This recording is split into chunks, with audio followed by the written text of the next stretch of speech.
This is Austin Real Estate Investing. Austin Real Estate Investing. We'll be discussing real estate investing in Austin, Texas, and bringing you experts from all different sectors of the real estate game. Your host, Jordan Moorhead, is a real estate agent and investor in Austin and is here to help you get started or to build your portfolio and explore new strategies.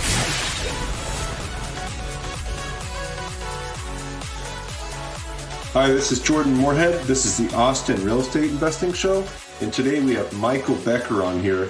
Michael Becker is a real estate investor. He's been in it for 10 years. He's done over 10,000 units. They currently hold 6,000 units and have over $1 billion of assets under management in DFW, Austin, Tyler, and even Kyle, Texas.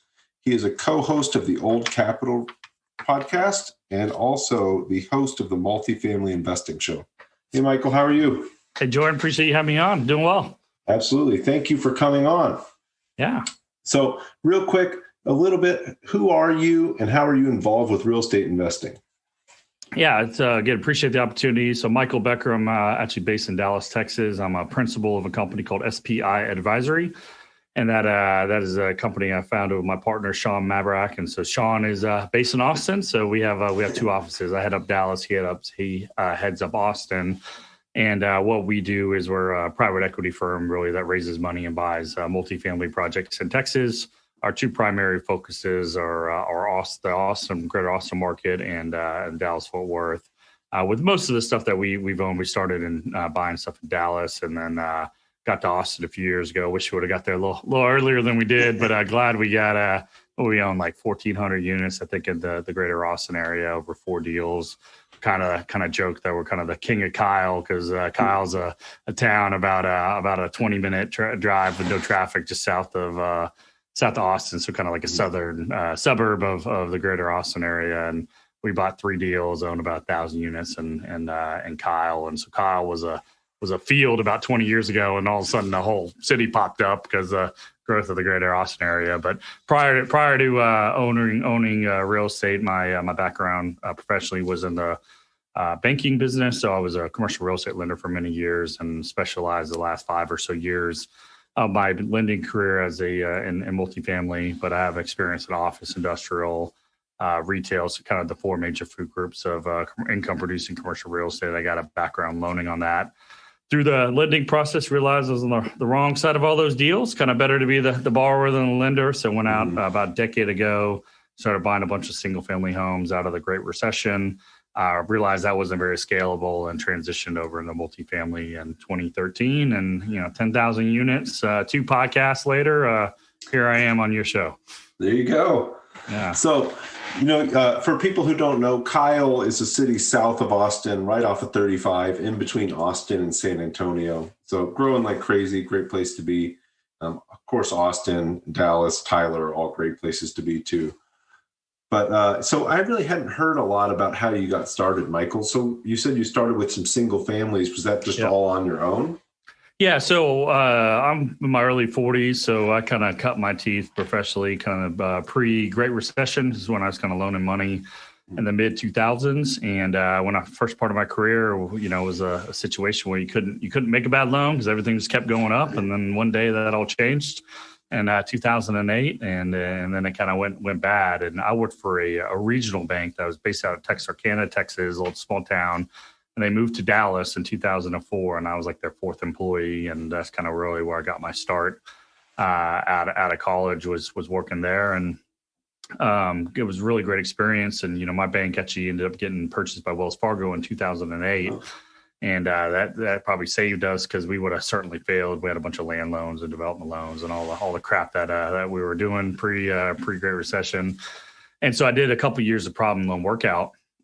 Just kind of working out all these loans that we had on the books. We had to kind of try to get repaid, and it was a really challenging time, Jordan. But with the benefit of reflection, it was probably the best education you could ever get. I got a graduate level degree in crap not to do. How do you work out of it?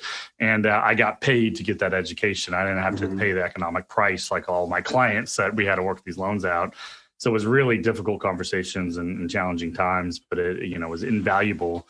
And then that was really kind of the foundation of my education that really kind of led me into what I do today, and kind of started loaning out of the Great Recession. Really, the only thing that was working was multifamily. That's the first thing that started kind of coming back. So when you only have one option to put food on your plate, you kind of gravitate to it and really just double down, triple down on multifamily, and really specialized in it and started just doing loan after loan after loan on all these broken deals coming out of the Great Recession. And then just kind of started reserving all my clients, and they're all great, smart people, but they weren't that much smarter than me, and I had a whole lot more resources. And some of these people didn't have a whole lot of money. They just kind of had the cojones and put their neck out there and did the deals and figured it out. And they were just making, I was making a good living, and they were just getting rich. And so kind of figured I need a piece of the pie. And I was a little gun shy with going into like a partnership out of the gate, because I said a lot of the problems I just had kind of been working out recently, a lot of them were partnership issues that kind of ballooned into some other issues on top of, poor investment decisions. Mm-hmm. So I wanted to do something I do with my own money. So I knew I could do a little single family house. So the first deal I did was a 3-bed, 2-bath house in Mesquite, Texas. I think we paid 75 or 80 grand, put about $10,000 into it and rented it out for like $1,100 a month. And I cash flowed $500 or so a month. And then I was able to refinance it, pull the money out and do another deal. And so kind of went that way. And that was a good, good confidence builder to kind of do these projects on a small scale, that I knew if I lost the $20,000 I put down or whatever it was, it'd be a bad day, but I wouldn't be on the street either. So that was a good thing, but just through that process, realized that wasn't very scalable. Mm-hmm. So then, and then I realized I had a hell of a lot of knowledge, a lot of relationships. I kind of developed through my banking, my professional day job, and I just wasn't utilizing my resources I had available to me to the best of my ability. That's when I decided to transition. So I actually ended up making a loan along the way, some guy from California, and that's how I met my now partner, Sean. At the time, he was working for a broker out of Beverly Hills that helped high net worth people from LA and Orange County buy properties in Texas. I made a loan, and that's kind of how we got together. So he was kind of sick after a few years of making his boss rich. I was sick of making the bank rich. So we kind of formed our company. He had access to some capital. I was in the market, and we just started doing it. So the first deal we did, multifamily deal, was in 2013, 120 unit deal called the Bay Island Apartments in Garland, Texas, like an eastern suburb of Dallas. I think we paid $3.8 or $3.9 million. So if you do that math, that's kind of like high 20s a door, maybe 30,000 a unit. Sold it 2.5 years later for about $6.5 million. And kind of 10,000 units later, like there we go, right? It's kind of off 50 something deals later. We're here, here we are. It's been amazing that it feels like sometimes it feels like I've been in business for 10 minutes, and sometimes it feels like it's been 100 years. It's just been amazing to kind of see the growth of what we've been able to accomplish. Yeah, especially in Dallas and Austin over the last 10 years, you've seen a lot. So how many single family deals did you do before you got into multifamily investing? I did 16 of them. And then I also self-managed them all. And so I had a job and little kids and, 16 problems on the side, having to deal with whatever comes with self-managing single family houses. Okay. And was it all just single family, or did you do duplex? Yeah. No, I think I never had a duplex. I just had all just, 3 or 4 bed, down garden variety houses. And at first it was a lot of just foreclosures, because no one wanted any of this crap. So like you could buy these houses for, $80,000, $60,000. And, after renovating, they got to be worth, 120, 130 when I sold them. If I would have been able to hold them to today, I'm sure they're all worth $250,000. I mean, it's crazy to see the growth of what it is. But, I needed some of that capital out of those to go into the apartment business. So I don't have too many regrets. It would have been nice to figure out to hold those a couple more years, but you got to do what you got to do to grow.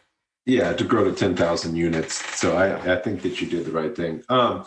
So question I think a lot of people are going to have, and I'm sure you've heard this a million times, I have too, is do you recommend that people start doing those small deals and then look into doing something like you're doing if they want to do what you do? I mean, I don't think there's a one size fits all. So it really kind of depends on your situation. So I didn't need it. With the benefit of hindsight, I could have just jumped into the a multifamily, but I was in my early to mid 30s. I had been working for a long period of time. I had a good paying job. I was a good boy and saved my money and lived below my means and things like that. So I had a little bit of capital I accumulated. I wasn't born rich, so I had to kind of accumulate it through saving and living below my means. So if you have some money and you have a little bit of professional experience, I think it's unnecessary to do it. If a lot of people I observed have joined some of the mentoring clubs, which are a lot more prominent today than what it was a decade ago when I was kind of getting going. There was that Lifestyles Unlimited really was the biggest one in Texas, which I know that office in Austin/San Antonio, based out of Houston, and one in Dallas. And I made a lot of loans to their members back when I was a banker. And that's kind of really where I observed a lot of people just kind of with the limited experience get into it. But that costs money. So, it's, multiple tens of thousands of dollars to kind of get into some of those programs. So, but if you get some money, that's a way to shortcut it. If you're young and you're trying to come up, I think the single family route's a good way where you can wholesale a deal, but get a little bit of money and then buy a house to flip and get a little bit of money, or, then maybe transition to some rentals and kind of stair step your way up. I think that's a good way of getting into it. Or, a lot of people that, really, if you want to do kind of what I did, I think, if you're really young, kind of coming out of college and you're interested, maybe getting a job working at a bank like I did, or working for a broker that does investment sales and commercial real estate and multifamily. That's a good way to kind of be their analyst, and you get to see a lot of deals that way and kind of maybe grow into a junior broker. Or a lot of people work for firms like my firm now, and private equity shops, or maybe a little bit more bigger institutional version of what I do, and that's a good way to learn the business. So that's a way if you want to get an education and get paid to learn coming out of college. If you have the ability to do that, go be an analyst for a bank, a investment sales shop, or a private equity firm that does this. And I think that's a good way to get a lot of knowledge. You just got to be careful though, because if you catch the employee mentality working at some of those firms, sometimes it's hard, especially there's not very many people that have come out. There's more people that have come out of a private equity shop or an investment sales shop compared to coming out as a banker. I don't think there's too many bankers that come out, because you get around a bunch of people by nature are conservative. So you kind of get this risk aversion beat in your head, which is great to be risk averse. But at some point you got to take a little bit of risk to do a deal, because that's what you do. And, bankers tend not to be the type that could go out and take that type of risk. So I was able to break the shackles of that off my mind and go out and do these deals. Yeah, absolutely. So many times I hear people saying, hey, don't start small. You should just start big. And I have my own thoughts about that, but it's good to hear different perspectives on that always. And I think the most important thing is that people just get started doing something. Yeah. You're not going to get rich off a 401k or get rich off saving, or you're not going to have the lifestyle you want off that stuff. So yeah, and it's an inertia thing, and everyone's got to start somewhere. And if you don't take that first step, that you run a mile one step at a time. So you gotta get going. And one thing I learned, especially a lot of these people that are get these kind of seminar junkies. They got all these different seminars. They want to learn and read a million books and overanalyze everything. At some point you got to do. You can't just keep learning, and you're never going to be 100% comfortable when you do your first deal. Hell, I'm never comfortable in any deal we do now. It's a lot easier today because we have a success track record to fall back upon. But there's always that little lingering doubt, what if I miss something? And you're never going to be comfortable, and you got to be able to live and get comfortable with not being fully comfortable. And that's the only way you're going to be able to actually take action and do deals. And I'm sure there's a lot smarter people than me that just can't pull that trigger. And maybe they know more about this or that, but unless you actually take action and pull the trigger, then what is this all education actually good for? Yeah, absolutely. So, Michael, a little bit about, so you invest in Austin in the Dallas area. So a little bit more about Austin. It sounds like you guys have had great success up in DFW. So why come down to Austin too? I hear your partners down here, but you guys could keep just investing in DFW. Why move down here too? Yeah, so we when we started our company, he was in Los Angeles. He grew up in Cedar Park, and then went to UT, and then followed his now wife, his girlfriend at the time. She went to architectural school at USC, so he kind of followed her out there and got a job, and that's kind of how we met. He's a few years younger than me. And so it was as we were kind of taking off and growing, we need to hire more people. And I was like, we're not hiring people in LA. I was like, there's no point of you being in LA once you move home. So I ended up moving home, which was Austin. Yeah. And we opened up our office there, and he was there for a couple of years before we bought our first deal in the Austin area. And really, I think for us, it was like the natural progression. I mean, Dallas Fort Worth is quite a bit bigger than Austin. When people come from, if you're in California, you think of Texas, but there's really kind of 4 major metropolitan areas and a bunch of secondary markets. So most likely you're going to focus on Dallas Fort Worth, Austin, San Antonio, or Houston. And so I kind of compare and contrast real quick. To me, Houston isn't investable to me and what I want to accomplish. Not that it's not a good market in certain respects, but it's not nearly as diversified. You got a lot of energy and energy dependence, energy jobs down there, and it's coastal, so you get a wind and storms that could impact you a lot more. Your insurance is a lot higher. The city itself has no actual zoning in it, so the city of Houston is weird, where you can have a church next to an apartment building, next to a strip club, next to an elementary school. So it's like a weird thing where it's kind of street by street, block by block, where the other metros, generally speaking, you got the good part of town and you got the bad part of town, and it's pretty easy to kind of understand. Houston, I think you're more likely to make a mistake. So we just have chosen just to avoid it because I just don't want to make that mistake.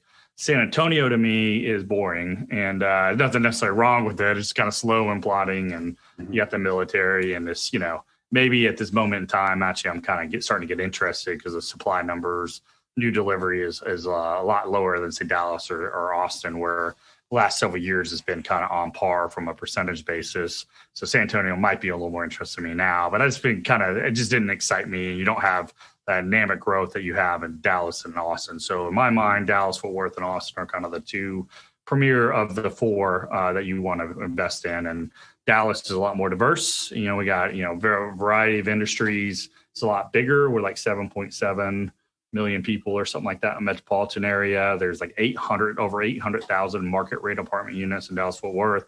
Austin's a little less diverse, smaller. There's about 200,000 market rate units. There's about 2.3 million people and growing every day in Austin.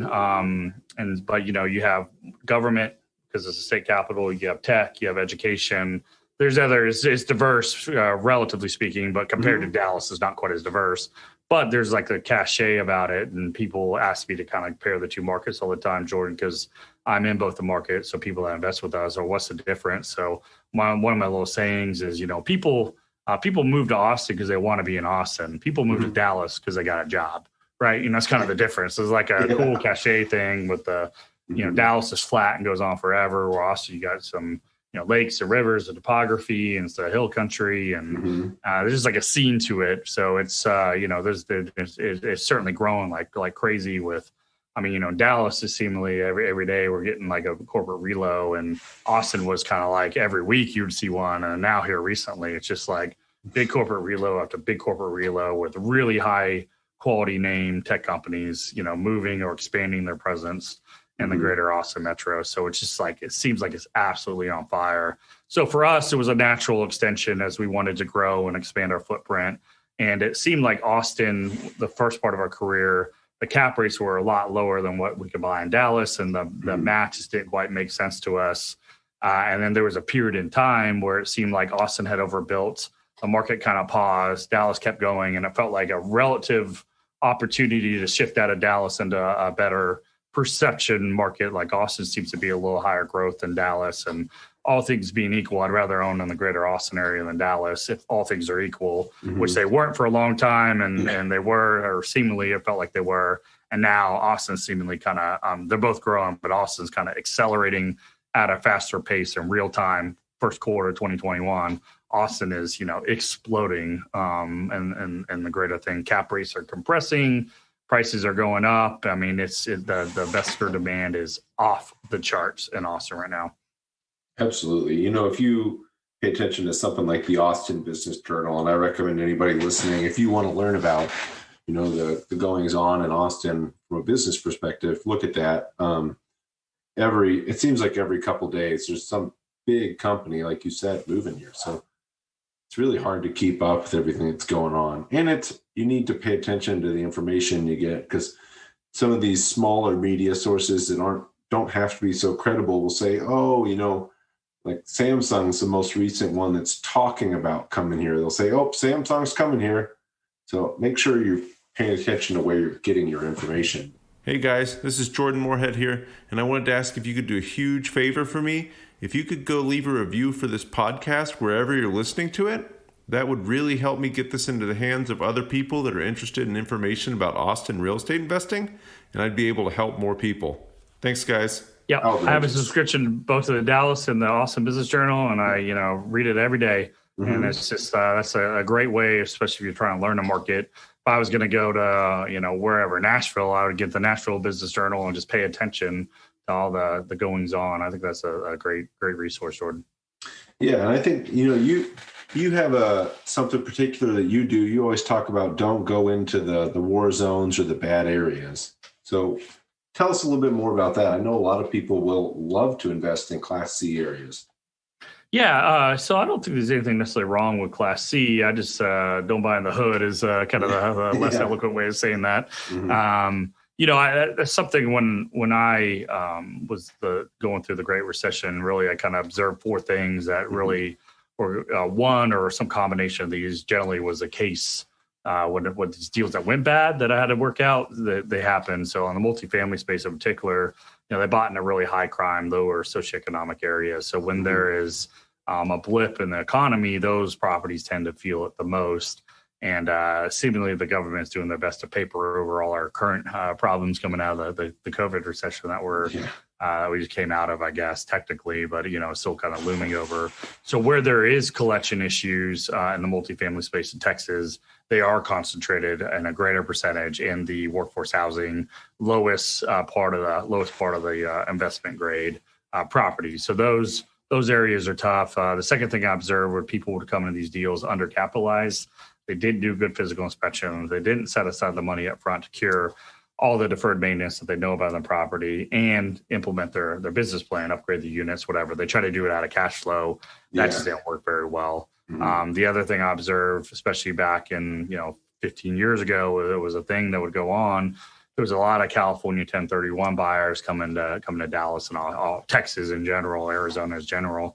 So like I inherited a loan once where there was like a UPS driver that had a single family house and he sold it in Riverside or whatever, bought a 30-unit deal in suburban Dallas and tried to self-manage it while he was a UPS driver in California.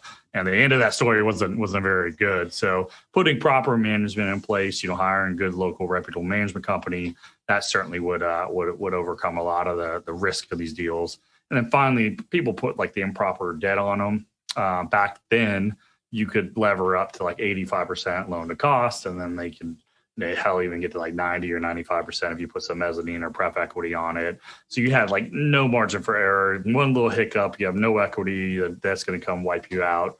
So, making sure either you put, a little bit lower leverage, put a long-term fixed rate loan on it if you want to own it, or there's nothing necessarily wrong with a floating rate or bridge loan, but maybe just lower your leverage a little bit more. Maybe don't do 75, maybe do 65 or 70. So you got a little bit more margin for error when, it's time to refinance or if rates go up. You're not just at the absolute limit. So if you do kind of those four things right, that's probably 95% of the risk in these deals in my experience.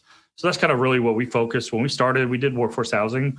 We did 60s and 70s vintage. That's kind of your C class in Texas. Mm-hmm. And we transitioned to the B class, which think like 1980s for like kind of year construction. Now what we focus on is pretty much kind of A to A minus. So, generally speaking, 20 years or younger in vintage. And really it's a function of two things. One is we were really successful with a lot of our first deals and returned a bunch of money. So our ability to track capital is much greater today than what it was we started out. But the real reason is the cap rates have kind of compressed upon themselves, regardless of property grade. So what used to be, a 3 percentage point or 300 basis point spread between a Class A and a Class C deal 8 years ago, now, regardless of, irrespective of property grade or location, pretty much everything is the cap rates on top of themselves. So to me, it doesn't make as much sense to pay the same or similar cap rate for something built in 1974 that I could for something built in 2004 or 2014 even. Mm-hmm. If the cap rates are all the same and I have the ability to raise a larger amount of money, that's a better risk-adjusted return in my mind. I know you kind of maybe give up the value add or the ability to push as much that you can by renovating some of these older properties and raise the rents. But, that's a better trade for our investment profile right now. Sure. You also give up a lot of the risk too when you're buying something newer. That's right, for sure. Because these sewer systems or cast iron sewers that were built in the 70s, they don't get better with age, So like over every year, you have more and more repairs that maybe don't hit your net operating income line or your NOI line because they're like capitalized or put below. But your plumber wants to be paid in cash, so it takes actual cash to pay them, and that's cash you can't distribute to your investors or do whatever with at the property.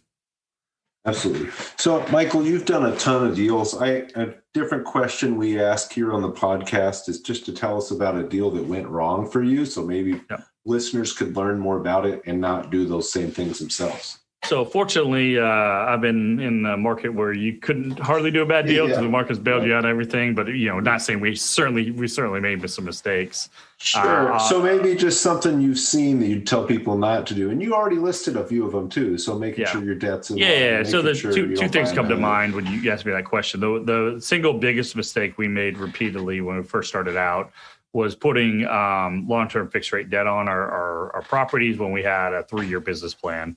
So our genius idea at the time was we'll get into this deal. Interest rates are about as low as where we're going to see, they're 5% interest, 5%, and we get a whole year of interest only on a 10-year loan. And that was great because, it was like over 6% and you had no IO right before that. So we thought we'd buy this thing, put a fixed rate loan on it, and then sell it in a few years. And the buyer could come assume our mortgage at what would be a below interest rate mortgage, and it'd be accretive to our situation. Well, the exact opposite happened. The interest rates went lower, and now we're 3% or south of that. And 1 year of interest only turned into 3, turned into 5, pretty quickly. So the way these yield maintenance prepayment penalties or defeasance prepayment penalties work is if I'm paying a 5 and the interest rates drop and the current loan would be 4, my prepayment penalty goes up. So the buyer, when I pay my loan, can then go buy some bonds and replicate that same income stream. And the opposite is true. If the rates go up and my loan is lower, the prepayment penalty will go down. So it really kind of anchored us in, and we left tens and tens of millions of dollars on the table by either having to absorb a prepayment penalty or sell it on a loan assumption at a lower price so the buyer can make the economics terms work. So, I'm not opposed to fixed rate debt. I'm starting to get allergic to yield maintenance and defeasance prepays. That is something that I paid the price on it. So I know a lot of people the last couple of years, what we've been doing, and I hear a lot of other people talk and they're doing the same thing. So hopefully I've saved at least some soul along the way through talking about it. They've been doing a lot of Freddie floaters, which have like a 1-point prepay after your lockout. And that's a lot more flexible prepayment penalty. So that is one lesson I learned the hard way. As far as a deal story goes, a third deal I've done was certainly a challenging deal. Now the end of the story turned out okay, but it was a little sketch along the way. We bought a deal that in a city called Farmers Branch, like a first in suburb north of Dallas. And it was a property built in 1968. It's like 250 units, and it had a ton of foundation issues. And so I had a bunch of deferred maintenance, and the foundations were a problem, and the sewer system underneath it was a problem, which was probably causing a lot of the foundation issues. And so we knew all that walking in, and we had a really healthy capital budget. And I think we had 26 buildings, if I remember, and something like 20 of the 26 buildings had to have foundation work done to them. It was like crazy deal. And it was not only exterior piers, it was interior piers. And the tip that should have got us known that we're going to be in some headaches besides that was as we're buying it as part of like the closing at the escrow, the seller had to settle a longstanding lawsuit with the city of Farmers Branch over the foundation code enforcement citations they were getting. So that kind of foreshadows where the story's about to go. So we get in it and we end up, it was like a puzzle because we had to, every building we did, we had to vacate the entire first floor of that building, go in, jackhammer the slab, lift the property up, fix the foundation, patch it, renovate all these units, and then get the next people in that building and vacate the next building and kind of go 20 buildings, just kind of, moving people around. So it was like a real logistical nightmare. And we started getting through it. And at the time we hired a management company that was my buddy my buddy, and we're still friends today, but his partners were kind of running the management company, and they weren't the best at communicating with the city and the code enforcement and the property inspection department. And so we started kind of not responding to some of the stuff that would come into the management company, unbeknownst to me. And then all of a sudden we started becoming a target of the city code enforcement. And then, we spent all this money and they would just come in and start nitpicking us. And then it started becoming a problem when I felt like we were being targeted, to be honest with you. And so okay, it's time to sell it. Let's get out of this thing. The prop value went up, collections went up a lot. And as we kind of go to market, we end up picking a buyer. And then the day they're going to do their physical inspections was our annual code enforcement inspection from the city of Farmers Branch. It was probably semi-annual at that point because they were coming at us so often. Mm-hmm. And so we had to tell them hey, you can't do your inspections today because we got this as the city thing. And so we ended up getting, I think it was 50 pages, double-sided, 25 items a page, and correction notices.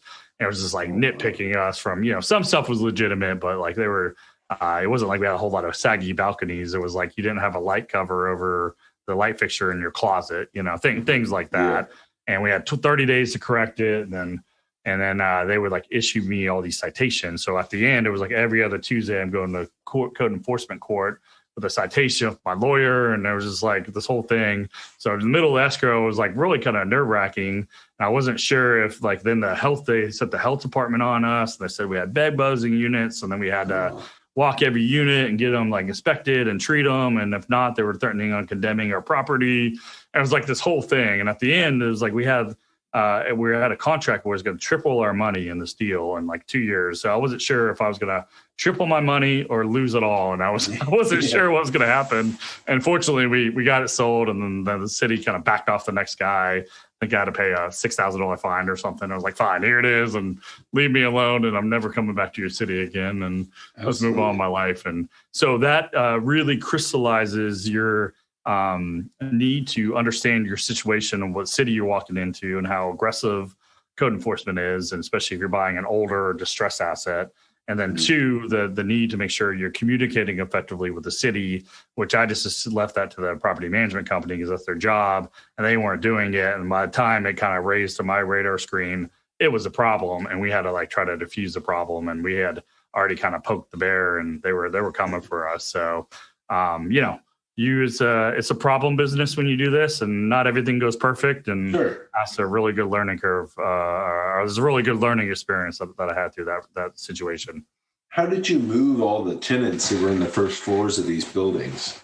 So we basically looked at the rent roll, looked at the building, and that's okay. We had these vacancies, and I think most of the buildings were probably 10. 12, probably either 8 or 12 units with half them up, half them down. So you have either 4 or 6 ground floor units. So we had the one that had, 2 or 3 of the tenants vacants. We would try to move the tenant out or just give them a non-renewal. And then we do that first building and then find the building that kind of had the similar situation. And then anyone then we then offer to transfer the people from a classic unit to an upgraded unit for the same rate for the remainder of their term. And then we'd hit them with an increase on when their expiration of the term was. And then we just kind of between either non-renewing these tenants or giving them a non-notice on renewal or forcing them to transfer, we were able to kind of get through it over about a year period. It was quite a laborious process to say the least. Yeah, no, it sounds like it. That was going to be my question, is how long did that take? But a year is actually fairly quick. Yeah, maybe it was even a little less because towards the end we were just you got to transfer, and just it wasn't an option. We started getting a little more aggressive, just kind of get the thing over with. Yeah, absolutely.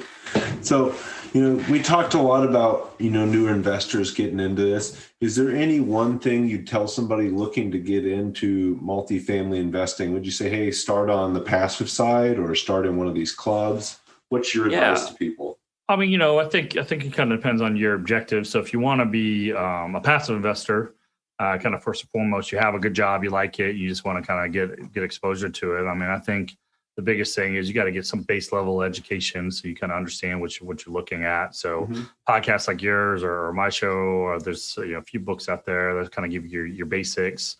And then there's also some mentoring programs that have different levels that you kind of can take maybe the lower level, which is kind of maybe a sophistication or sophisticated investor training program where you kind of learn how to vet some of these deals. I see a lot of people do that. So that's certainly a good way. And then, if you're looking to be a passive, I mean, at the end of the day, the deal matters, the market matters, but your sponsor matters more. So getting hooked up with the right sponsor and the right market, someone that's, reputable, honest, and knowledgeable and experienced, preferably, that kind of matters more to the investment performance and honestly the market or the deal in a lot of ways. So because a good sponsor can kind of take a bad deal and pull out a ditch sometimes, but a bad sponsor can put a good deal in the ditch and it'll be hard. So kind of think bet on the jockey, not so much the horse, I guess, if you want to use an analogy. If you're looking to be a sponsor and active, if you're young and you don't have any money, I would encourage you to maybe try to get a job in the business like I had. Start working, like I said, either for a private equity firm, a bank, or maybe an investment sales broker in the multifamily space, or if you want to do office in the office space, whatever it is, and get paid to get that education and soak it in and think about it as like what your clients are looking at, and try to look at it from your client's perspective, the owners of these things. That is a good way. If you have some money and you want to get into it, you can certainly. You probably don't have the option to go make, $20,000 or $30,000 a year as an analyst coming out of college. So, I think getting some of the reputable mentoring groups are certainly a way of going about it. And then, co-sponsoring with some other people. Certainly, I've seen a lot of people be successful. They kind of pool their collective resources together and maybe get with someone that's a little bit more seasoned, but maybe doesn't have all the money for earnest money for down payments or whatever. You need to find a partner. That's a lot of people in this business are successful, have partnerships like I do, and you find someone that has different but complementary skill sets for what you're doing. So if you're Mr. Salesman and you want to be outgoing, maybe finding someone that's just like you is probably not the best partner to have. Maybe finding someone that's a little bit more analytical that can live in the spreadsheet a little bit more, probably be the better partner for you to kind of strategically hook up with. And that way you can focus on your various strengths, and you guys will be a lot more successful than if you find someone that's got the same personality as you, because you guys will both want to do the same thing. And that's not really what you need to really have to form the right partnership. Those are some just general observations around that topic. Absolutely. So you talked about there's some investment clubs out there that will teach you to be a sophisticated investor. Any that you recommend, or any resources you recommend to learn about? There's sitting in Texas, there's a lot of groups out there, and there's a lot of groups that kind of popped up, and a lot of kind of that over the last several years. So I can't speak to too many of them, but the two that I've seen that have had people actually be successful, I've seen firsthand, the Lifestyles Unlimited group, which is based out of Houston. They have an office in Dallas and San Antonio and Austin. I think maybe Atlanta now too. I think they're a pretty reputable group. And then offshoot of that was the Dallas Benner guy named Brad Summerrock. He broke off and started his program. And I've known Brad a long time because when he was back at Lifestyles, and I've seen him, seen many people come out of his program being successful. So I think they teach the fundamentals of the business the right way. And to the other ones out there, I'm sure there's probably some other decent ones out there. I just can't speak to it. But, just having part of the best benefits of these investment clubs, especially the ones that cost tens of thousands of dollars, like those two do, is to be able to not only get the information and maybe some ongoing support, but more than that, it's about being able to get a plugged-in network where you can network with other passive investors, other lead investors, get all of your vendors, your debt, your management, insurance, all those type of things in one room. And it's a good way to kind of shortcut the stuff that took me, the better part of my entire banking career to kind of develop and understand. You can shortcut that process in a pretty efficient way if you can pay the price to walk in the door. So I think that when you're looking at a program, part of it's the education, which is certainly important, but almost more important is, do I have access to the resources I need to kind of put this together? Because when you're doing a deal, I think of it like a puzzle, Jordan. Like you got all these pieces of the puzzle, you got to kind of put them together. And when you do, the picture's clear. And that's kind of like doing a transaction. You got all these different pieces you got to put together. And eventually, when they all fit right, you can do your deal and go forward. So that is what the right type of group would get you set up to do. Absolutely. And I think, for a lot of people, passive investing may be the way to go. So I can't tell you how many people I personally talk to who want all the benefits of passive investing, but think they're going to get it actively, maybe in smaller deals. So I'd encourage anybody listening to reach out to some of these groups and learn more about both. So learn about passive, learn about active. You might find out that the one you thought you wanted to get into is not what you need to do. Yep. So, Michael, real quick, couple more questions here. Do you have a favorite business or mindset book you recommend people read? I'm not the biggest reader in the world, but the ones. But it turned into a friend of mine now. The book after I was actually doing this, I picked his book up and read it. As Ken McElroy, and he's got 2 books. Or all he's got these maybe 4 books, but 2 books that I think would be good for people to read if you're interested. Is the ABCs of Real Estate Investing and the Advanced Real Estate Investing Guide. And Ken kind of lays out his business model, which I think is a very sound business model, and kind of explains a lot of the terminology and stuff. And he does it in a very succinct way, and his business model is probably 95% aligned with what I do. So I agree with it. So it must be the smart way to go, right? He was on your show recently, correct? He was, yeah. So Ken, I've known Ken for several years. I got met up with him through the Real Estate Guys, which has a popular podcast, and I was faculty at a few of their events for many years. And so I've had the pleasure of going on 2 different cruises, the Real Estate Guys cruise, and randomly, the last summer vacation we were able to take is in 2019. I go to Amalfi, Italy, with my wife and my in-laws, and we have a whole trip. And I'm just walking down after eating lunch at a cafe. I look over, and there's Ken McElroy and his girlfriend.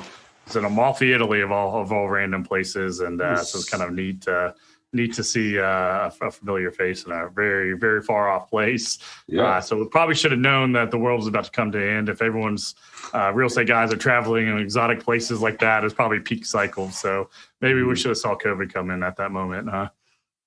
Yeah, and just for reference for everybody listening, Amalfi's a relatively small town. So the fact that you guys ran into each other over there, and it's not a huge area, very popular tourist destination, but yeah, it's awesome stuff. Real estate guys are great. Ken McElroy's got great stuff too. So Michael, how can people get a hold of you, and how can they work with you? Yeah, there's I'll give a couple resources here. Really, the thing that I think is the best way to find out a little more information about me is if you guys are listed in this show and you're listening this long, you're probably an apartment nerd. So if you like that, I got the show for you. It's my new show, which is a multifamily investing show with Michael Becker. That's a real original name there, but you can find it on YouTube, which is a highly produced video show. So I recorded in a studio.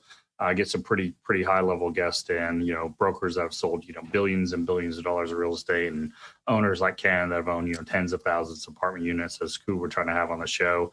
There's a lot of shows out there that are great, good information.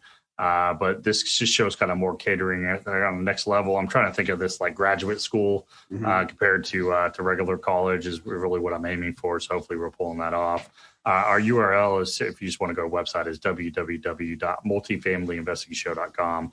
I appreciate a watch or a listen. Well, my company that I run, my day job here is SPI Advisory. So you can find more information about us at our website, which is www.spiadvisory.com.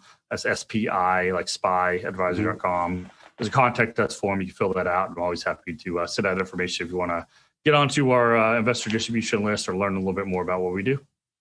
Awesome. And that's a strategic property investment, correct? That's right. That's what it stands for. Awesome. Last question, probably a little harder for somebody who lives in Dallas, but what is your favorite restaurant in Austin? When I come in town, we'll do some closing dinner. So I'll give you 2. It used to be ATX Casita, I believe is what it was called. It's in the nice apartment buildings right downtown. They have a really good ribeye. It's called El Jefe. So that's a really good. You kind of share it with the tables and empanadas and a few other things. It's really good. And recently we went to a place called Red Ash, which is also downtown. It's like an Italian steakhouse. That was excellent. So those are 2 places I really enjoy going to.